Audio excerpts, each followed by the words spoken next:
Sebenarnya Ujang sendiri masih takut-takut untuk memenuhi perintah majikannya itu, tetapi ia tak memiliki pilihan lain. Namun di pagi itu ia tak langsung berangkat, lebih memilih mampir dulu ke warung Mbok Kijem, sekedar untuk ngopi dan sarapan. Di sana ada trio bapak-bapak yang terlihat serius sambil mengobrol. Siapa lagi kalau bukan Sulkan, Tarjo, dan Tarno. Akan tetapi, saat melihat kedatangan Ujang, ketiganya saling memberi isyarat. Sesaat terdiam, lalu segera mengganti topik pembicaraan mereka. Ujang sangat paham itu. Sudah pasti mereka sedang membicarakan majikannya. Apalagi akibat kejadian semalam, semua orang langsung bisa mengetahui bahwa Juragan Adang dan istrinya terlibat atas kematian Wigati. Sungguh miris yo. Kalau nggak suka sama calon mantu pilihan anaknya, nggak usah sampai dibunuh, sindir Mbok Kijem sambil meletakkan 3 gelas kopi di atas nampan kemeja trio bapak-bapak itu. Setelahnya, Mbok Kijem bertanya kepada Ujang hendak pesan apa. Ujang pun memesan segelas kopi pahit dan sepiring nasi pecel. Tunggu sebentar, sahut Mbok Kijem. Selama menunggu pesanannya, Sulkan, Tarno, dan Tarjo tak berhenti membicarakan tentang Juragan Adang. Mereka pun secara terang-terangan menyindir Ujang. Kalau tahu Juragan Adang sangat tega begitu, aku malas menggarap sawah dan perkebunannya, celetuk Sulkan. Iya, setelah panen nanti aku juga akan mengembalikan sawah yang aku garap. Aku juga, Tarjo juga tak mau kalah. Tak lama, Mbok Kijem membawakan pesanan Ujang. Wanita tua itu duduk di sampingnya, memberikan wejangan. Kamu itu masih muda, masih banyak pekerjaan halal yang bisa dilakukan. Jangan mau disuruh sama majikanmu untuk melakukan hal yang tidak-tidak. Kalau ada apa-apa, apa ndak mikir bagaimana jika kena imbasnya nanti? Ujang hanya diam, langsung memakan nasi pecel di hadapannya dengan cepat. Kalau saja ia tak kelaparan, mungkin tak akan sudi baginya untuk mampir di sana. Tak ada pilihan lain, karena tempat itu adalah satu-satunya warung yang masih buka di desa itu. Ujang menelan cepat makanannya, sama sekali tak berselera. Terlebih banyak mendengar seltingan buruk tentang majikannya. Kendati begitu, dalam hatinya dia sadar betul bahwa apa yang dilakukan oleh majikannya adalah kesalahan besar. Namun, ia sudah lama mengabdi, sudah tahu watak hingga watuknya, sifat baik hingga buruknya Juragan Adang. Kopi yang masih panas segera ia seruput, karena hatinya sudah kepalang mendidih mendengar sindiran orang-orang itu. Mbok, sudah, berapa semuanya? 7.000. Ujang mengeluarkan selembar uang 5.000, uang 50.000, nominal yang sangat banyak. Segera ia letakkan di atas meja. Ambil saja kembaliannya, Mbok. Uang segitu sering Juragan Adang berikan secara cuma-cuma padaku. Lagian kalau mau mengembalikan sawah dan kebun yang digarap, silakan saja. Tapi siapa aja kalian tidak bakal bisa makan, ucapnya sambil berlalu pergi. Oh, sontoloyo, kelakar Sulkan. Sontak semua orang yang ada di sana langsung tertawa keras. Terlihat tak peduli dengan perkataan Ujang. Bahkan setelah kepergian Ujang, mereka masih saja sibuk bergibah. Di rumah, Abidin masih sibuk merawat ibunya yang masih terkulai lemas di atas ranjang. Pemuda itu masih memikirkan kejadian semalam, tentang hal apa saja yang sudah dilakukan kepada kedua orang tuanya, sampai-sampai Dedemit saja tak suka dengan mereka. Bu, sebenarnya kesalahan apa yang sudah ibu lakukan? Tanya Abidin. Bu Sukma tak menjawab, justru memiringkan badan, memunggungi anaknya. Melihat hal itu, Abidin hanya menghela napas berat. Dengan hati kecewa, ia meninggalkan ibunya. Berkali-kali pula, Abidin menanyakan hal yang sama kepada Juragan Adang. Tetapi bukan jawaban yang ia dapatkan, justru kemarahan. Juragan Adang mengatakan agar tak terlalu memikirkan perkataan Demit. Abidin ingin sekali mempercayai perkataan bapaknya, namun nuraninya berkata lain. Oleh karena itu, ia berniat untuk mencari tahu sendiri. Di siang hari yang terik, Abidin memilih untuk berjalan-jalan sebentar mengelilingi desa. Ketika melintasi depan rumah Wigati, ia merasa hal lain. Lagi-lagi dalam pandangannya, rumah itu terlihat tak terurus. Disitulah Abidin mulai menyadari sesuatu, bahwa ada sesuatu yang salah di sana. Tepat di teras rumah Wigati, terlihat Sudirman duduk termenung seorang diri. Gelagatnya aneh. Di tangan Sudirman membawa banyak kantong rekresa yang isinya sampah. Terlebih dari kejauhan, bau tak sedap dari Sudirman sudah tercium. Abidin berjalan mendekatinya, namun Sudirman langsung melotot ke arahnya. Tiba-tiba langsung melempari Abidin dengan batu. Di saat bersamaan, Pak Liliwon langsung menarik tangan Abidin dan mengajaknya pergi. Sambil menunggu waktu tiba sholat zuhur, keduanya duduk-duduk di teras surau. Sebenarnya tak sampai hati untuk mengatakan kenyataan itu kepada Abidin. Namun Pak Liliwon tak ingin Abidin dibelenggu oleh cinta beda dunia. Nah Abidin, Pak Li ingin mengatakan sebuah kenyataan pahit kepadamu. Ini tentang Wigati. Ada apa tentang Wigati, Pak Li? Tanya Abidin penasaran. Pelan-pelan Pak Liliwon menjelaskan tentang kisah tragis yang dialami oleh Wigati, hingga tentang penyebab kematiannya yang sampai sekarang masih menjadi tanda tanya besar. Tidak mungkin, Pak Li. Wigati masih hidup. Bahkan saya sudah bertemu dengannya berkali-kali. Pak Liliwon tersenyum. Ia paham apa yang dialami oleh Abidin, sehingga tak langsung memaksa Abidin untuk langsung percaya. Butuh waktu dan pembuktian agar dapat meyakinkannya. Ini nak, ambil tasbih ini, lalu ajak Wigati sholat bersamamu di surau ini. Bacakan surat Yasin setelah kalian selesai beribadah. Kamu akan tahu nantinya. Dan jika butuh sesuatu, pintu rumah saya selalu terbuka. Walaupun Abidin terlihat tidak nyaman dengan arah obrolan tersebut, tetapi ia masih menjaga etika dengan bersikap santun di hadapan Pak Liliwon. Bahkan ia pula yang mengantarkan pulang Pak Liliwon dengan meminjam mobil bapaknya, karena dari semalam lelaki itu menginap di rumah Pak Kades. Saat pulang kembali, Abidin mulai memikirkan perkataan Pak Liliwon. Kemudian ia pun mulai menghubungkan dengan semua keanehan yang ada, termasuk tentang kondisi Sudirman yang terlihat tidak waras. Abidin semakin berusaha mencari tahu tentang desas-desus yang beredar mengenai Wigati. Saat menjelang malam, ia sengaja kembali melintasi rumah Wigati. Penampakan rumah itu sangat berbeda jauh dengan apa yang ia lihat tadi siang. Abidin berdiri termenung, memandang rumah itu lama. Matanya merebak. Di lubuk hati terdalam, berharap bahwa berita tentang kematian Wigati tidaklah benar. Entah berapa lama ia berdiri di sana, tetapi beberapa saat kemudian, gadis yang ia cintai keluar rumah dengan memakai kerudung, manik-manik dan memeluk mukena yang tergulung di dalam sajadah. Wigati tersenyum ke arah Abidin. Mau berangkat sholat? Tanya Abidin.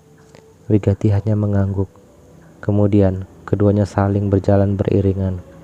Saat itu Abidin berusaha untuk tidak membatin apapun, karena ia pun pernah mendengar bahwa sebangsa jin sangat pandai membaca isi hati manusia. Setibanya di surau, Abidin mengambil wudhu dan langsung mengumandangkan azan. Seperti sebelum-sebelumnya, tak ada satu pun jamaah yang datang, hanya ada mereka berdua. Selesai sholat, tak ada tanda-tanda keanehan yang ditunjukkan oleh Wigati. Abidin pun mulai bisa berpikir positif, tetapi masih terus ingin membuktikan perkataan Pak Liliwon. Abidin mengajak Wigati untuk mengaji bersama, hal yang terbiasa mereka lakukan sedari kecil. Di tempat yang sama, ketika membaca ta'awudz dan basmalah, Wigati terlihat masih menyimak Al-Quran di hadapannya. Namun, ketika Abidin memulai bacanya, Wigati terlihat tidak nyaman dan gelisah. Wigati menutup sebelah telinganya. Beberapa saat kemudian, ia menutup kedua telinganya. Sesekali, Abidin meliriknya sambil terus melanjutkan bacanya. Tak lama kemudian, Wigati semakin gelisah, mulai merintih tak jelas, kemudian berteriak histeris. Abidin sangat terkejut tentang apa yang dilihatnya. Dengan mata berkaca-kaca, pemuda itu terus melanjutkan bacaannya. Wigati yang terduduk terjatuh dengan sendirinya ke belakang. Ia menutup kedua telinganya. Namun kali ini ia berteriak kepanasan. Wigati terus meraung-raung. Abidin mulai tak tega, tetapi ia berusaha keras untuk menyelesaikan bacaannya. Belum sempat sampai ujung, Wigati sudah berubah. Tak lagi memakai mukena, terlihat memakai gaun putih lusuh berwajah pucat dan dengan rambut tergerai berantakan. Abidin mulai terisak sambil terus menjurai bacaannya. Sadaqallahul azim. Wigati masih menggelepar di lantai. Ia kesakitan, berteriak sambil terisak. Abidin langsung beranjak. Ia sedikit menjauh, langsung menghapus air matanya. Masih belum percaya dengan apa yang telah dilihat di depan matanya. Siapa kamu? Di mana Wigatiku?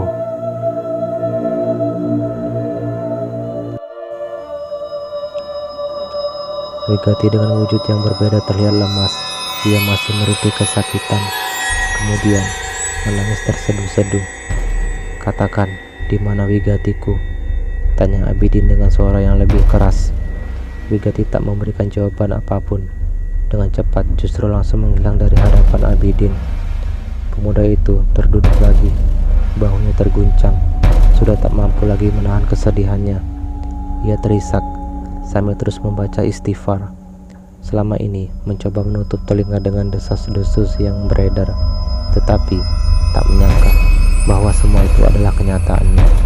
Kemudian Abidin mulai berpikir keras tentang penyebab kematian Wigati, terlebih tentang keterlibatan kedua orang tuanya. Jika terbukti benar bahwa Juragan Adang dan Bu Sukma terlibat, Abidin pasti akan sangat hancur sekali. Tinggallah ia seorang diri di dalam surau. Ia berzikir menggunakan tasbih pemberian Pak Lek Liwan untuk menenangkan diri. Ia juga ingin belajar untuk mengikhlaskan kepergian Wigati. Bahkan ketika setelah menyelesaikan salat Isya, ia masih berada di sana hingga hampir pukul 11 malam. Setelah merasa sedikit tenang, Abidin berjalan melantai menuju rumahnya. Namun ia sengaja untuk kembali melewati rumah Wigati yang terlihat begitu suram. Sudiman terlihat sudah tidur meringkuk di halaman rumah kosongnya itu. Pelan-pelan Abidin menghampirinya. Ia bertanya-tanya tentang apa yang sebenarnya terjadi hingga lelaki itu menjadi sebatang kara akibat kehilangan semua anggota keluarganya di waktu yang sangat berdekatan. Semua misteri itu sangat membingungkan bagi Abidin, tetapi ia yakin cepat atau lambat segalanya pasti terungkap. Di pagi hari, Sulkan, Tarjo dan Tarno sedang menemui Sudiman yang tengah mengais-ngais sampah yang berserakan di halaman rumahnya.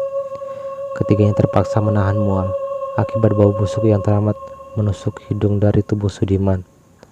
Kedatangannya mereka bukan tanpa alasan, bukan hanya karena penasaran perihal hubungan kematian Wigati dengan Juragan Adang dan istrinya, melainkan juga hendak membantu memecahkan teka-teki misteri yang ada. Karena sejujurnya mereka sudah sangat muak terus-menerus mendapatkan teror dari arwah penasaran Wigati, sehingga melakukan inisiatif tersebut.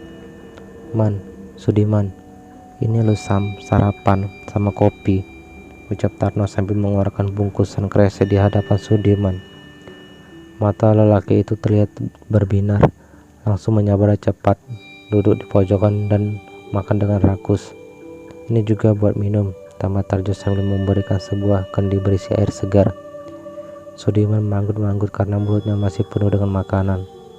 Setelah itu, ia meminum air dan kopi hingga tak tersisa. Tak tahu kapan terakhir kali ia makan enak. Walaupun penuh perjuangan bagi trio bapak-bapak itu untuk bisa memberinya makan dengan lauk yang enak dari hasil patungan, tanpa sepengetahuan istri-istri mereka. Ketiganya sudah sangat tidak tahan dengan bau-bau Sudiman, memutuskan untuk menyergap dan membawanya paksa ke pekarangan belakang. Sudiman mengamuk.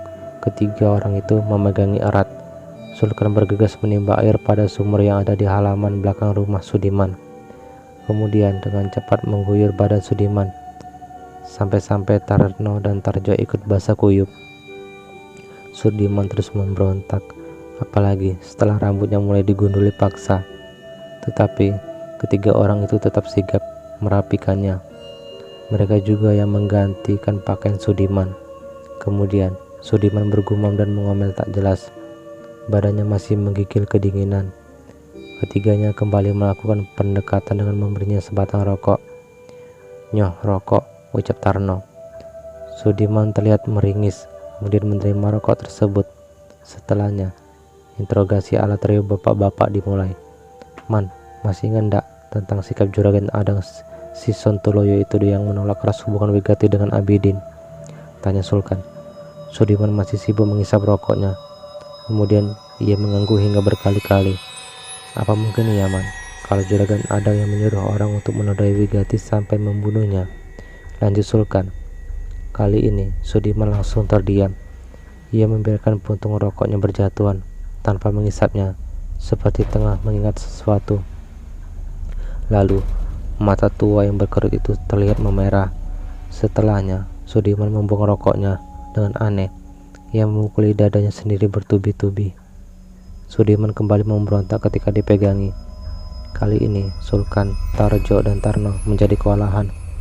Sudiman terlihat tersungut-sungut, bergegas pergi entah kemana sambil bergumam tak jelas.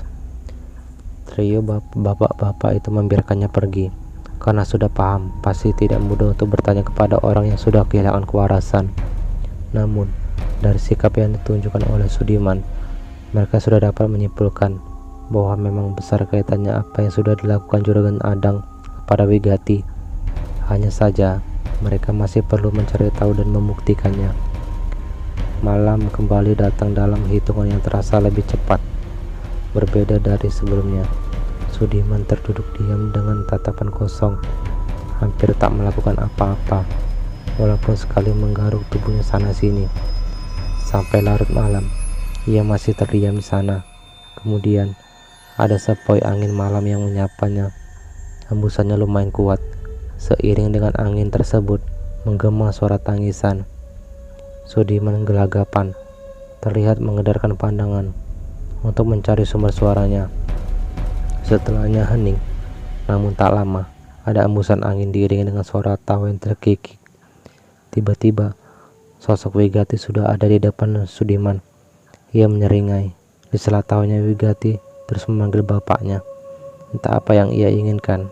Sudiman berteriak ketakutan, langsung tiarap sambil menungging. Namun suara tawa Wigati masih menggema di telinganya, membuat berdenging dan terasa sakit. Sudiman menutup kedua telinganya sambil berteriak, "Pergi, pergi. Bukan aku yang membuatmu begini. Bukan aku. Pergi dari sini." Wigati masih di sana, duduk tepat di sampingnya, hanya saja tak mengeluarkan suara. Tak lama kemudian, Sudiman terbangun, tetapi lagi-lagi dikejutkan dengan kehadiran Wigati tepat di sampingnya. Lelaki itu berlari ke dalam rumah, bersembunyi di antara tumpukan kain. Namun, tepat di atas angin-angin pintu reotnya, Wigati bersenandung sambil mengayunkan kedua kakinya secara bergantian. Sudiman terus berteriak histeris. Ia kembali berlari. Kali ini ia menuju pintu belakang, tetapi ia terpleset dan terjatuh, karena di sekitar sumur tua itu sudah ditumbuhi banyak lumut. Di saat Sudiman masih terlentang kesakitan, wajah Wigati sudah ada tepat di wajahnya. Wajah Ayu yang pucat itu berubah mengerikan dan mengeluarkan darah yang merembes dengan mulut yang terus menyeringai. "Ah!"